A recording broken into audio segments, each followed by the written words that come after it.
Hey everyone, welcome back, or thank you for stopping by if this is your first time. So I wanted to do a video. A couple people asked me to elaborate more on it the other day in one of my Thankful and Thriving videos. I touched on that I was thankful for being able to sell on eBay and Facebook Marketplace to make some extra money. And I was saying it's good, you know, if you're between jobs or you can do it. A lot of people do it as a full-time job. There's some huge channels on YouTube that are pretty fun to watch. One lady, I'll just give her a shout out, Lavender Clothesline. She's in, I can't remember if it's Massachusetts, somewhere over there on the East Coast. And she has a huge channel and she's so fun to watch when she goes thrifting, shopping at thrift stores, and then she turns around and sells things on eBay and Marketplace. And I have come across, I've inherited a whole bunch of stuff, not just from my parents' household, but my grandparents on both sides, and even great aunts and great uncles. Yeah, and then I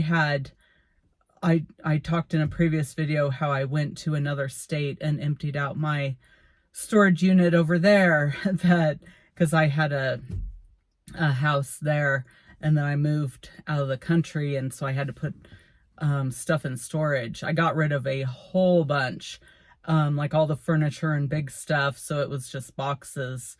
So anyways, I just had that delivered, and so I'm going through it, keeping some stuff, selling stuff, throwing away, you know, just garbage that I don't know why I kept. But a couple people said, you know, you should elaborate more on how you sell on eBay. So I'll just go over what I do, and I don't edit my videos yet, so I won't, you know, be posting any screenshots or anything of what to click on. But if anyone has ever bought anything on eBay, then you already have an account, and like I'll just go over how my phone pops up. So you go into eBay, I think down at the bottom right, it says sell or selling. And if you tap on that, and then that will go to either if you've already posted things to sell or if it's your first time. And I think up at the top, it says list an item. So you just tap that. And then I think the first thing you do is upload some pictures. So before you do all this, take pictures of your items. Make sure, you know, they're clear to see and people can tell what they are. And I crop mine. Don't crop them way small, because eBay will tell you, you know, your picture has to be of a certain size. So I just kind of trim the edges, but make sure the item is taking up most of the picture and it's clear. And then maybe just have a little border around it. And then do all different angles, you know, the front, the back, the sides, you know, the top, whatever. They like you to do a video, which I hardly ever do. You know, you can, I think it's maybe 10 seconds that it plays on a loop. So you can just do a video and maybe go around the item. You know, let's say it's a bicycle. You can just, you know, walk around it and show what it's like. But you don't have to. I hardly ever do that. So yes, you go in to eBay, list an item, upload your pictures. You can edit those. Don't stress if you're not sure how the first time. You can make it to where it's the item, and then the back side of it will take out anything and just put like a white background. It doesn't always work, and it'll distort your actual item in the picture. So if you feel comfortable, you can play around with that. They have all these new settings with like shading and making it, you know, just all these different options for when you are doing either the white background or a bunch of other options, which I tried because they came out with that maybe a month ago, And I don't understand it. It's a hassle. So I just either leave mine how it is, or I'll try the white background. And if it turns out fine and doesn't distort my item, because it's, all AI and it's trying to read, okay, what is the actual item? And then everything else will make white. So you can play around with that. And then you just go down, you do a description. I think it gives you 80 characters that you can use. Yeah, just pretty concise, like I'll just make up something: vintage, cast iron, tea kettle.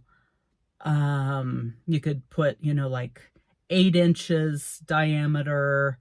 It'll have you put the price down below that, but I usually put it in the title also, just so someone doesn't have to do another click and read more. You could put $10. I think it automatically capitalizes every word, so it looks pretty nice and concise and professional. Yeah, and then I put the area I'm in, like this area. There's a lot of other towns all around us, so I put this town and then the other town that we always go to, so people know exactly where. And then, you can put more of a description. It'll have you put, the material it's made out of, what country is it made in, all different options. And it's pretty much all, you just click down on the drop down and pick whichever one, or it will say choose a description or enter your own. So with that, you can enter your own if you want, and then you have to hit a plus to add that. But it's really easy. You can play around with it. You can just pick an item that you maybe would sell at a yard sale and post it, and just to get a feel for it. And then it has you do like a big description. So with, I'm just thinking here, excuse me, it'll have an option of use AI for the description also. So all the things you've clicked on before, AI will go in and do a little paragraph of what the item is. So sometimes I use it, sometimes I don't. Sometimes I just let it automatically populate what I already put in as a description. But some people will say, well, the more descriptive words, the more text that the algorithm can use to, locate this, if someone is searching for this particular item, the more words, the better. So I probably maybe less than half the time I use the AI description. I was every time, but lately I've kind of been in a hurry to just post things. I could go back and adjust it. So, yeah, so you go through and it will, after that, I think it says price. You can either do an auction. So I think it's like usually a 7-day auction. You might be able to adjust it. Sometimes I do that, not usually. And then it'll have you do a buy it now price. So if your auction starts at $25 minimum bid, you can do a buy it now, let's say for $40. So if someone sees it and they don't want to go through an auction and waiting 7 days to see if they got it, they'd just pay the $40 and then it'd be theirs. But you don't have to do auctions. You can just do buy it now, end of story. You can also have an option for people to make an offer. So it'll say allow offers, yes or no. Sometimes I do, if I've already marked something way down, I don't want to take a lower offer than what it already is, because sometimes, you're just trying to move stuff, and if it's been sitting there a while, so you mark it down. And yeah, so after that is shipping. So it's good to have a tape measure on hand, and I bought one of those little scales. It might be even like a food scale, It's digital. I got it on eBay. I think it was only like $5. But I got one for a friend of mine, and then I got one for myself too. And it's great because you can weigh, because it's going to want to have how many ounces is it. If it's a large thing, that's probably better for marketplace, because you're going to have to pack it and ship it and weigh it. So large items, I just do marketplace. And yeah, so you'll put in, let's say they say to add on, a couple ounces. Let's say it's an 8-ounce thing. And then, okay, maybe you're going to wrap it in some bubble wrap, and then the envelope. So maybe it'd be 10 or 11 ounces total. And that takes a little getting used to.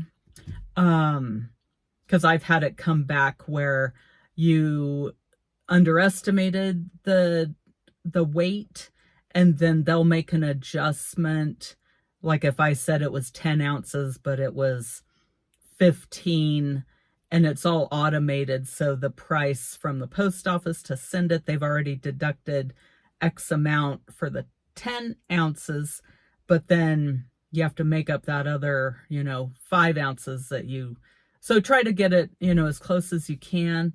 And I've had it go the other way too. Like you didn't put, it was 15 ounces, but it was only 10. So it can go either way. So just, yeah, it's good to have a little scale for that. So let's see, after that, yeah, I just double check everything, make sure everything looks good. The more description fields that are filled in, I've heard, the better. Yeah, and then you can just hit list item, and it might take a minute. You can always go in and edit it. You can post it in other areas too. Like if you have a local buy, sell, let's say we're in Sacramento, California. Okay, Sacramento buy and sell, Sacramento yard sale club, Sacramento buy from your neighbor group, something like that. So if you join all those, and don't stress about that at the beginning, but you can click on all those after you've posted it, click on it to edit, and it'll say list in more areas. And so you just mark those other spots. And I think the most groups I was belonging to was like 8. So, and then when you're done with that, it'll say listed in 8 areas or 9 or whatever, including eBay. Yeah, so I might do a different video on Facebook Marketplace. It's about the same. This video is getting kind of long. I didn't think I'd get this long, but let me know down below if you have any questions, if you want me to do one on Facebook Marketplace on how to upload and list on there. It's really similar. A lot of the fields are the same. And yeah, you go through just the same categories before you list it. So, okay, well, I hope that helps, and good luck with selling, everyone. And I hope everyone has a profitable day. All right, God bless. Bye.